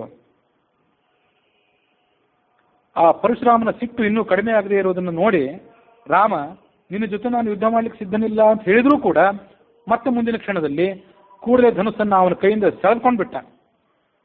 ಅದಕ್ಕೆ ಹಗ್ಗವನ್ನು ಕಟ್ಟಿದ. ಹಗ್ಗವನ್ನು ಕಟ್ಟಿ ತನ್ನ ಬತ್ತಳಿಕೆಯಲ್ಲಿದ್ದಂಥ ಬಾಣವನ್ನು ಅದರ ಮೇಲೆ ಹೂಡಿದ. ಹಿ ಅಮೋಘ ರಾಮ ಸಹಾಯಕ, ರಾಮನ ಬಾಣ ಎಂದೂ ಕೂಡ ವ್ಯರ್ಥವಾಗ್ತಕ್ಕಂಥದ್ದಲ್ಲ, ಅದಕ್ಕೊಂದು ಗುರಿ ತೋರಿಸು ಅಂತ ಹೇಳಿದ. ಲೋಕಾನ್ ಪಾದಯುಗಂ ವಾಪಿ ವರ ಶೀಘ್ರಂ ಮಮಾಜ್ಞೆಯ.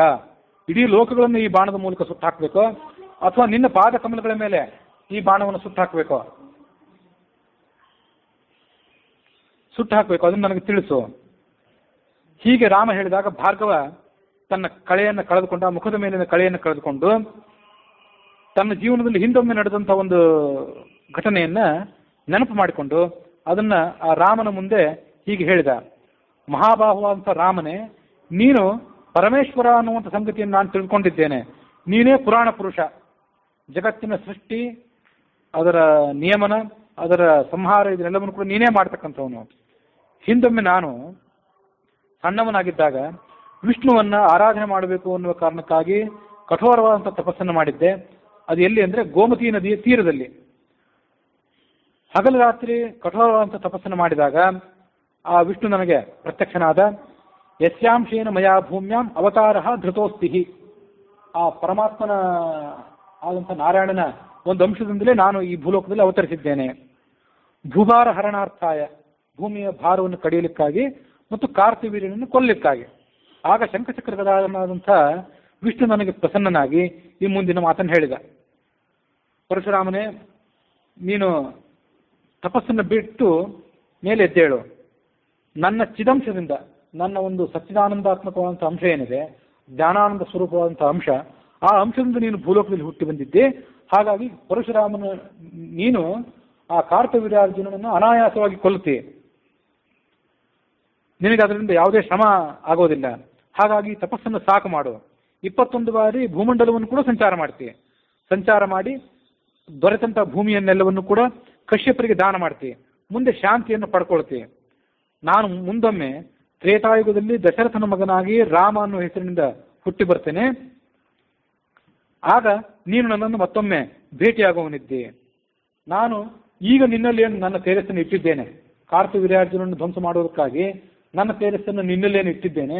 ಆ ಇಟ್ಟಂಥ ತೇಜಸ್ಸನ್ನು ಆ ಸಂದರ್ಭದಲ್ಲಿ ನಾನು ಮತ್ತೆ ಹಿಂತಗೊಳ್ತೇನೆ ಅಂತ ಹೇಳಿದ್ದ ವಿಷ್ಣು. ಅಲ್ಲಿ ತನಕ ನೀನೇನು ಮಾಡಬೇಕು ಅಂದ್ರೆ ತಪಸ್ಸನ್ನು ಮಾಡ್ತಾ ಇರಬೇಕು. ಆ ಪರಶುರಾಮನಿಗೆ ವಿಷ್ಣುವಿನ ಸಾಕ್ಷಾತ್ಕಾರ, ಅಲ್ಲಿಂದ ಮತ್ತೆ ಈ ರಾಮ ಪರಶುರಾಮನ ಭೇಟಿ. ಇಲ್ಲಿ ತನಕ ಇದು ಕಾಲ ಎಷ್ಟುದು ಅಂದ್ರೆ ಇದು ಬ್ರಹ್ಮಣ ದಿನಂ, ಇದು ಒಂದು ಚತುರ್ಮುಖ ಬ್ರಹ್ಮನ ಒಂದು ದಿವಸ ಇದೆ. ಇಲ್ಲಿ ತನಕ ನೀನು ತಪಸ್ಸು ಮಾಡ್ತಾ ಹಾಗೇ ಇರಬೇಕು. ಹೀಗೆ ಹೇಳಿ ವಿಷ್ಣು ಅಲ್ಲಿಂದ ಅದೃಶ್ಯನಾಗಿ ಬಿಟ್ಟಿದ್ದ. ಪರಶುರಾಮ ಅದನ್ನು ನೆನಪು ಮಾಡಿಕೊಂಡ. ನೀನು ಅದೇ ವಿಷ್ಣುವಾಗಿದ್ದಿ. ಬ್ರಹ್ಮಣ ಅರ್ಥಿತಃ, ಚತುರ್ಮುಖ ಬ್ರಹ್ಮ ಮೊದಲಾದ ದೇವತೆಗಳು ನಿನ್ನನ್ನು ಪ್ರಾರ್ಥನೆ ಮಾಡಿ ಭೂಲೋಕಕ್ಕೆ ಬಾ ಅಂತ ಅವತಾರ ಮಾಡುವಂತ ಕೇಳ್ಕೊಂಡ್ರು. ಆ ಪ್ರಕಾರ ನೀನು ಬಂದು ಅವತಾರ ಮಾಡಿದ್ದಿ. ಮತ್ತು ಹಿಂದೆ ಹೇಳಿದಂತೆ ನಿನ್ನ ತೇಜಸ್ಸನ್ನು ನನಗೇನು ಕೊಟ್ಟಿದ್ದಿ, ಆ ತೇಜಸ್ಸನ್ನು ಈ ಸಂದರ್ಭದಲ್ಲಿ ಈ ವೈಷ್ಣವ ಧನುಸ್ಸಿನ ಜೊತೆಗೆ ನೀನು ಅಪಹಾರ ಮಾಡಿದ್ದಿ. ಇವತ್ತು ನನ್ನ ಜನ್ಮ ಸಫಲ ಆಗಿದೆ. ನಿನ್ನ ಸ್ವರೂಪವನ್ನು ನನಗೆ ನೀನು ತೋರಿಸಿದ್ದಿ. ನಿನಗೆ ನನ್ನ ನಮಸ್ಕಾರ. ನಮಸ್ಕಾರುಣಿಕ ಅನಂತ. ಜಗತ್ತೆಲ್ಲವನ್ನು ಕೂಡ ಗೆಲ್ಲಬೇಕು ಅಂತ ನಾನೇನು ದೊಡ್ಡ ಪ್ರಮಾಣದ ತಪಸ್ಸನ್ನು ಮಾಡಿದ್ದೆ. ಆ ತಪಸ್ಸಿನೆಲ್ಲವನ್ನು ಕೂಡ ನೀನು ನಿನ್ನ ಬಾಣದ ಮೂಲಕ ಸ್ವೀಕಾರ ಮಾಡು. ತಥೋ ಮುಕ್ತ ಶರಂ ರಾಮ ತತ್ಕರ್ಮ ಭಸ್ಮಸಾತ್ ಕರೋತ್. ರಾಮ ಆ ಬಾಣವನ್ನು ಪ್ರಯೋಗ ಮಾಡಿ ಪರಶುರಾಮನಲ್ಲಿದ್ದಂಥ ತಪಸ್ಸೇನಿತ್ತು ಆ ತಪಸ್ಸೆಲ್ಲವನ್ನು ಕೂಡ ಭಸ್ಮ ಮಾಡಿದ. ಅವನ ಬಲವನ್ನೆಲ್ಲವನ್ನು ಕೂಡ ಧ್ವಂಸ ಮಾಡಿದ. ತತಃ ಪ್ರಸನ್ನ ಭಗವಾನ್ ಶ್ರೀರಾಮ ಕರುಣಾಮಯ. ರಾಮ ಪರಶುರಾಮನಿಗೆ ಕೇಳಿದ, ಏನಾದರೂ ವರ ಬೇಕಾದ್ರೆ ಕೇಳುವಂತ. ಆಗ ಪರಶುರಾಮ ಹೇಳಿದ, ನಿನಗೆ ನನ್ನಲ್ಲಿ ಅನುಗ್ರಹ ಇರೋದಾದ್ರೆ ನಿನ್ನ ಭಕ್ತರ ಸಂಪರ್ಕ, ತ್ವದ್ಭಕ್ತ ಸಂಗ್ರಹ, ಅದು ನನಗೆ ಯಾವತ್ತೂ ಕೂಡ ಇರಲಿ. ತತ್ಪಾದೇ ಮಮ ಭಕ್ತಿ, ನಿನ್ನ ಪಾದಗಳಲ್ಲಿ ನನಗೆ ಯಾವತ್ತೂ ಕೂಡ ಭಕ್ತಿ ಇರಲಿ. ಹೀಗೆ ರಾಮ ಆತನಿಗೆ ಆಶೀರ್ವಾದ ಕೊಟ್ಟ ಮೇಲೆ ರಾಮನಿಗೆ ಪ್ರದಕ್ಷಿಣೆ ಮಾಡಿ ಆತನಿಗೆ ನಮಸ್ಕಾರ ಮಾಡಿ ಅಲ್ಲಿಂದ ಆತ ಮಹೇಂದ್ರ ಪರ್ವತದ ಕಡೆಗೆ ಹೊರಟು ಹೋದ. ರಾವಣ ಎಂಥ ಪರಾಕ್ರಮಿ ಅಂದ್ರೆ ಆತ ದೇವತೆಗಳನ್ನ ಎಲ್ಲರನ್ನೂ ಕೂಡ ಗೆದ್ದವನು. ಆ ರಾವಣನಕ್ಕಿಂತ ಹೆಚ್ಚು ಪರಾಕ್ರಮಿಯಾದವನು ಕಾರ್ತವೀರ್ಯಾರ್ಜುನ. ರಾವಣನ ಆತ ಬಂಧಿಸಿಟ್ಟು ಬಿಟ್ಟಿದ್ದ. ಆ ಕಾರ್ತವೀರ್ಯಾರ್ಜುನನ್ನು ಕೊಂದವನು, ಆತನ ಸೊಕ್ಕನ್ನು ಮೆಟ್ಟಿನಿಂತವನು ಪರಶುರಾಮ. ಆ ಪರಶುರಾಮನ ದರ್ಪವನ್ನು ಧ್ವಂಸ ಮಾಡಿದವನು ರಾಮ. ಹಾಗಾಗಿ ರಾಮನ ಮಹತ್ವವನ್ನು ತಿಳ್ಕೊಳ್ಬೇಕು. ರಾಮ ಈ ತನ್ನ ಪರಾಕ್ರಮವನ್ನು ಹೀಗೆ ತೋರಿಸಿದ ಮೇಲೆ ಪರಶುರಾಮ ಅದನ್ನೆಲ್ಲ, ದಶರಥ ಅದೆಲ್ಲವನ್ನು ಕೂಡ ನೋಡಿ ರಾಮನನ್ನ ಆಲಿಂಗನ ಮಾಡಿಕೊಂಡು ತನ್ನ ನಗರಕ್ಕೆ ಪ್ರಯಾಣ ಬೆಳೆಸಿದ. ವಾಲ್ಮೀಕಿ ರಾಮಾಯಣದ ಪ್ರಕಾರ ಹೀಗೆ ಪರಶುರಾಮ ರಾಮನಿಗೆ ಹೇಳಿದ, ಸಮಗ್ರ ಭೂಮಂಡಲವನ್ನು ಕಶ್ಯಪರಿಗೆ ನಾನು ದಾನ ಮಾಡಿದಾಗ ಕಶ್ಯಪರು ನನಗೇನು ಹೇಳಿದ್ರು ಅಂದರೆ, ಈ ಭೂಮಿಯಲ್ಲಿ ನೀನು ವಾಸ ಮಾಡಬಾರದು ಅಂತ ಹೇಳಿದರು. ಕಶ್ಯಪರ ಆಜ್ಞೆಯನ್ನು ಸ್ವೀಕಾರ ಮಾಡಿ ನಾನು ಮುಂದೆ ರಾತ್ರಿಯ ವೇಳೆ ಭೂಲೋಕದಲ್ಲಿ ವಾಸ ಮಾಡೋದಿಲ್ಲ ಅಂತ ಪ್ರತಿಜ್ಞೆ ಮಾಡಿದೆ. ಹಗಲೊತ್ತಿನಲ್ಲಿ ಬೇಕಾದರೂ ಬರ್ತಿದ್ದೆ, ಆದರೆ ರಾತ್ರಿ ಹೊತ್ತಿನಲ್ಲಿ ಇಲ್ಲ. ಇದೀಗ ವಾಲ್ಮೀಕಿ ರಾಮಾಯಣದಲ್ಲಿ ಹೀಗಿದೆ. ಆದರೆ ಬೇರೆ ಪುರಾಣಗಳಿಗೆ ಅನುಸಾರವಾಗಿ ಈ ಭೂಮಂಡಲದಲ್ಲೇ ಇರೋದಿಲ್ಲ ಅಂತ ಪರಶುರಾಮ ಪ್ರತಿಜ್ಞೆ ಮಾಡಿಬಿಟ್ಟಿದ್ದ. ಹಾಗಾಗಿ ಪಶ್ಚಿಮ ಘಟ್ಟಗಳಿಗೆ ಹೋಗಿ ತನ್ನ ಕೊಡ್ಲಿಯನ್ನು 106 ಬಾರಿ ತಿರುಗಿಸಿ ಸಮುದ್ರದಲ್ಲಿ ಬಿಸಾಕಿದ್ದ. ಸಮುದ್ರ ಹಿಂದೆ ತೊರೆದಿತ್ತು ಅವನ ಆಜ್ಞೆಗನುಸಾರವಾಗಿ. ಅಲ್ಲಿ ಸ್ವಲ್ಪ ಭೂಮಿಯನ್ನು ತನ್ನ ವಶಕ್ಕೆ ತೆಗೆದುಕೊಂಡು ಅಲ್ಲಿ ವಾಸ ಮಾಡಿಕೊಂಡಿದ್ದ. ಹಾಗಾಗಿ ಆ ಸಮುದ್ರ ತೀರದ ಆ ಪ್ರದೇಶಗಳನ್ನು ಪರಶುರಾಮ ಕ್ಷೇತ್ರ ಅಂತ ಕರೀತಾರೆ ಅಂತ ಕೆಲವು ಬೇರೆ ಪುರಾಣಗಳಲ್ಲಿ ಮಾಹಿತಿ ಇದೆ. ಇಲ್ಲಿ ರಾಮಾಯಣದಲ್ಲಿ ಬಂದಂತೆ ರಾತ್ರಿ ಕಾಲದಲ್ಲಿ ನಾನು ಭೂಮಿಯಲ್ಲಿ ವಾಸ ಮಾಡೋದಿಲ್ಲ ಅಂತ ಇಷ್ಟೇ ಹೇಳಿದ್ದ. ಭೂಮಿ ಕಶ್ಯಪರ ಸ್ವತ್ತಾಗಿದೆ, ಮಹೇಂದ್ರ ಪರ್ವತಕ್ಕೆ ನಾನೀಗ ಹೋಗಬೇಕಾಗಿದೆ. ನೀನು ನನ್ನ ಇಚ್ಛಾಗಮನಕ್ಕೆ, ಸ್ವೇಚ್ಛಾಗಮನ, ಎಲ್ಲಿ ಬೇಕಾದರೂ ಯಾವಾಗ ಬೇಕಾದರೂ ಸಂಚಾರ ಮಾಡುವಂಥ ಶಕ್ತಿ ಏನಿದೆ ಆ ಶಕ್ತಿಯನ್ನು ನೀನು ನನ್ನ ಕಡೆಯಿಂದ ಕಸಿದುಕೋಬೇಡ. ಯಾಕಂದರೆ ನಾನು ಮಹೇಂದ್ರ ಪರ್ವತಕ್ಕೆ ಹೋಗಬೇಕಾಗಿದೆ. ಹಾಗಾದರೆ ನೀನು ನನ್ನ ಯಾವ ಬಲವನ್ನು ಧ್ವಂಸ ಮಾಡಬೇಕು ಅಂತಂದರೆ, ನನ್ನ ತಪಸ್ಸಿನ ಫಲವಾಗಿ ಅನೇಕ ಲೋಕಗಳನ್ನು ನಾನು ಗೆದ್ದಿದ್ದೇನೆ. ಆ ತಪಸ್ಸಿನ ಫಲವನ್ನು ನಿನ್ನ ಬಾಣಕ್ಕೆ ನೀನು ಗುರಿಯಾಗಿಡು, ಅದರ ಮೇಲೆ ಬಾಣವನ್ನು ಪ್ರಯೋಗ ಮಾಡು. ನೀನು ಸುರೇಶ್ವರನಾದಂಥ ವಿಷ್ಣು ಅನ್ನುವ ಸಂಗತಿಯನ್ನು ನಾನು ತಿಳಿದುಕೊಂಡಿದ್ದೇನೆ ಮತ್ತು ನನಗೆ ನಿನ್ನಿಂದ ಸೋತಿದ್ದಕ್ಕೆ ನಾಚಿಕೆ ಇಲ್ಲ. ಯಾಕೆಂದರೆ ನಾನು ಸೋತಿರೋದು ಸಾಮಾನ್ಯರಿಂದಲ್ಲ, ಸ್ವಯಂ ಭಗವಂತನಾದಂಥ ವಿಷ್ಣುವಿನಿಂದ ಸೋತಿದ್ದೇನೆ. ಹಾಗಾಗಿ ನನ್ನ ಪುಣ್ಯ ರಾಶಿಯ ಮೇಲೆ ಬಾಣ ಪ್ರಯೋಗ ಮಾಡು. ನೀನು ಬಾಣ ಪ್ರಯೋಗ ಮಾಡಿದ ಮೇಲೆ ನಾನು ಮಹೇಂದ್ರ ಪರ್ವತಕ್ಕೆ ಹೊರಟು ಹೋಗ್ತೇನೆ. ಹೀಗೆ ಪರಶುರಾಮ ಹೇಳಿದಾಗ ಬಾಣವನ್ನು ರಾಮ ಪ್ರಯೋಗ ಮಾಡಿದ. ಆ ಪ್ರಯೋಗ ಮಾಡಿದ ಕಾರಣದಿಂದಾಗಿ ದೀರ್ಘಕಾಲದವರೆಗೆ ಆತ ತಪಸ್ಸನ್ನು ಮಾಡಿ ಗಳಿಸಿದ್ದಂಥ ಪುಣ್ಯ ಏನಿದೆ ಅದೆಲ್ಲವೂ ಕೂಡ ಲುಪ್ತವಾಯಿತು. ಪರಶುರಾಮನು ಕೂಡ ಮಹೇಂದ್ರ ಪರ್ವತಕ್ಕೆ ಹೊರಟು ಹೋದ. ಪರಶುರಾಮ ಹೊರಟು ಹೋದ ಮೇಲೆ ದಿಕ್ಕುಗಳೆಲ್ಲವೂ ಕೂಡ ಬೆಳಗಿದವು, ಕತ್ತಲು ದೂರ ಆಯಿತು. ರಾಮನನ್ನ ಪ್ರದಕ್ಷಿಣೆ ಮಾಡಿ ಪರಶುರಾಮ ಅಲ್ಲಿಂದ ಹೊರಟು ಹೋದ ಅನ್ನುವಲ್ಲಿಗೆ ವಾಲ್ಮೀಕಿ ರಾಮಾಯಣದ ಬಾಲಕಾಂಡದ 76ನೇ ಸರ್ಗ ಮುಕ್ತಾಯ ಆಗಿದೆ. ಈ ವಾಲ್ಮೀಕಿ ರಾಮಾಯಣ, ಆನಂದ ರಾಮಾಯಣ ಇತ್ಯಾದಿಗಳಲ್ಲಿ ಬರದೇ ಇರುವಂತಹ ಒಂದು ಕೆಲವು ಪ್ರತ್ಯೇಕವಾದಂಥ ಮಾಹಿತಿಗಳನ್ನು ತಾತ್ಪರ್ಯ ನಿರ್ಣಯಕ್ಕನುಸಾರವಾಗಿ ಗಮನಿಸಬೇಕು. ದಶರಥ ಎಷ್ಟೇ ಬೇಡ್ಕೊಂಡ್ರೂ ಕೂಡ ಆ ದಶರಥನನ್ನ ಪರಶುರಾಮ ತಿರಸ್ಕಾರ ಮಾಡಿ ರಾಮನಿಗೆ ಹೇಳಿದ.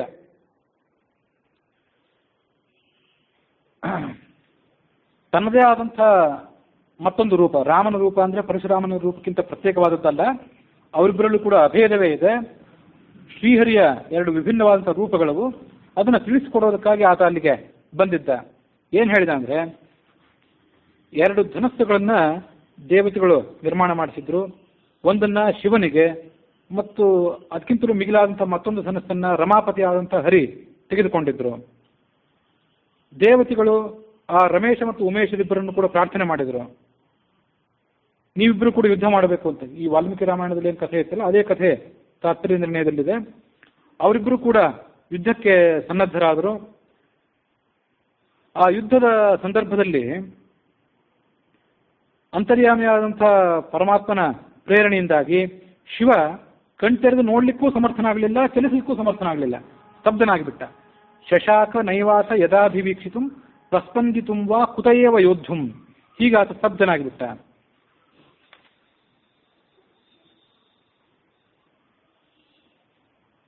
ಆಮೇಲೆ ದೇವತೆಗಳಲ್ಲೂ ಕೂಡ ಹರಿ ಮತ್ತು ಹರನ್ ಇಬ್ಬರನ್ನು ಕೂಡ ವಂದನೆ ಮಾಡಿದರು. ತತಃ ಪ್ರಣಮ್ಯಾಶು ಜನಾರ್ದನಂ ಹರಃ ಪ್ರಸನ್ನ ದೃಷ್ಟ್ಯಾ ಹರಿಣಾಭಿವೀಕ್ಷಿತ ಜಗಾಮ ಕೈಲಾಸಂ ಅಮುಷ್ಯ ತದ್ಧನು. ಅಲ್ಲಿಂದ ಆತ ಶಿವ ಕೈಲಾಸ ಪರ್ವತಕ್ಕೆ ಹೊರಟು ಹೋದ. ಆ ಶಿವನ ಧನಸ್ಸೇನಿತ್ತು ಆ ಧನಸ್ಸನ್ನೇ ನೀನೀಗ ಮುರಿದು ಹಾಕಿದ್ದೆ. ಧನುರ್ ಯತ್ ಅನ್ಯತ ಹರಿಹಸ್ತ ಯೋಗ್ಯಂ ತತ್ ಕಾರ್ಮುಖಾತ್ ಕೋಟಿ ಗುಣಂ ಪುನಶ್ಚ. ಶಿವನ ಧನಸ್ಸಿಗಿಂತ ಕೋಟಿ ಪಾಲು ಮಿಗಿಲಾದದ್ದು, ಹೆಚ್ಚು ಮಹತ್ವವುಳ್ಳದ್ದು ಈ ಧನಸ್ಸಿದೆ. ಅದನ್ನು ಈಗ ನೀನು ಕೈಯಲ್ಲಿ ಹಿಡಿದಿದ್ದೆ. ಆ ಧನಸ್ಸನ್ನು ಈಗ ನೀನು ಕೈಯಲ್ಲಿ ಸ್ವೀಕಾರ ಮಾಡು. ಇದನ್ನು ನೀನು ಕೈಯಲ್ಲಿ ಹಿಡಿದುಕೊಂಡ್ರೆ ಯದಿ ಇದಂ ಆದೃಶ್ಯ ವಿಕರ್ಷತಿ, ಕೈಯಲ್ಲಿ ಹಿಡಿದು ಇದನ್ನು ನೀನು ಎದೆ ಏರಿಸಿದರೆ ತದಾ ಹರಿಹಿ, ನೀನು ಹರಿ ವಿಷ್ಣು, ಅದ್ರ ಬಗ್ಗೆ ಯಾವ ಸಂಶಯವೂ ಇಲ್ಲ. ಹೀಗೆ ಹೇಳಿ ಆ ಧನಸ್ಸನ್ನು ಆತ ಕೊಟ್ಟ. ಅನಾಯಾಸವಾಗಿ ರಾಮ ಆ ಧನಸ್ಸನ್ನು ಸ್ವೀಕಾರ ಮಾಡಿ ಅದಕ್ಕೆ ಹಗ್ಗವನ್ನು ಬಿಗಿದ. ಹಾಗಾಗಿ ರಾಮನ ಮತ್ತು ಪರಶುರಾಮನ ಮಹತ್ವ ಇದೆಲ್ಲವೂ ಕೂಡ ಅಲ್ಲಿರುವಂಥ ಎಲ್ಲರಿಗೂ ಕೂಡ ಅರಿವಿಗೆ ಬಂತು. ಮುಂದೆ ಪರಶುರಾಮ ಈ ಮಾತನ್ನು ಹೇಳಿದ, ನಿನ್ನ ಬಲ ಸಕಲ ಜಗತ್ತಿಗೂ ಕೂಡ ಮಿಗಿಲಾದದ್ದು, ಪರಿಪೂರ್ಣವಾದದ್ದು. ನೀನು ನಾರಾಯಣನೇ ಆಗಿದ್ದಿ, ಖಂಡಿತವಾಗಿಯೂ ನೀನು ಬೇರೆಯವನಲ್ಲ. ನಿನ್ನ ಬಾಣವನ್ನು ನೀನು ನನ್ನ ಹೊಟ್ಟೆಯ ಮೇಲೆ ಪ್ರಯೋಗ ಮಾಡಬೇಕು. ಇದು ವಾಲ್ಮೀಕಿ ರಾಮಾಯಣದಲ್ಲಿ ಆಗಲಿ ಆನಂದ ರಾಮಾಯಣದಲ್ಲಿ ಆಗಲಿ ಬರಲಿಲ್ಲ. ಹೊಟ್ಟೆಯ ಮೇಲೆ ಯಾಕೆ ಪ್ರಯೋಗ ಮಾಡಬೇಕು ಅಂದರೆ, ನನ್ನ ಹೊಟ್ಟೆಯಲ್ಲಿ ಮಹಾಸುರೇ ಲೋಕಮಯೇ ಚತುರ್ಮುಖ ಬ್ರಹ್ಮನ ವರವನ್ನು ಪಡ್ಕೊಂಡು ಅತುಲ ಅನ್ನುವ ಒಬ್ಬ ರಾಕ್ಷಸ ನನ್ನ ಹೊಟ್ಟೆಯಲ್ಲಿದ್ದಾನೆ. ಬ್ರಹ್ಮನ ವರವನ್ನು ಪಡೆದುಕೊಂಡು ಇಡೀ ಜಗತ್ತಿನಲ್ಲೇ ನಾನು ವ್ಯಾಪಿಸಿರಬೇಕು, ನಾನು ಇಲ್ಲದೇ ಇರುವಂಥ ಜಾಗವೇ ಇರಬಾರ್ದು ಅಂತ ವರ ಪಡ್ಕೊಂಡ್ಬಿಟ್ಟಿದ್ದ ಬ್ರಹ್ಮನಿಂದ.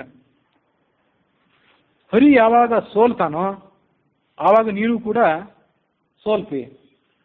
ಹರಿಯು ಸೋತ ಅನ್ನುವಂಥ ಸುದ್ದಿಯನ್ನು ನೀನು ಕೇಳಿದಾಗ ನೀನು ಕೂಡ ಧ್ವಂಸನಾಗುತ್ತಿ ಅಂತ ಚತುರ್ಮುಖ ಬ್ರಹ್ಮ ಆತನಿಗೆ ವರವನ್ನು ಕೊಟ್ಟಿದ್ದ.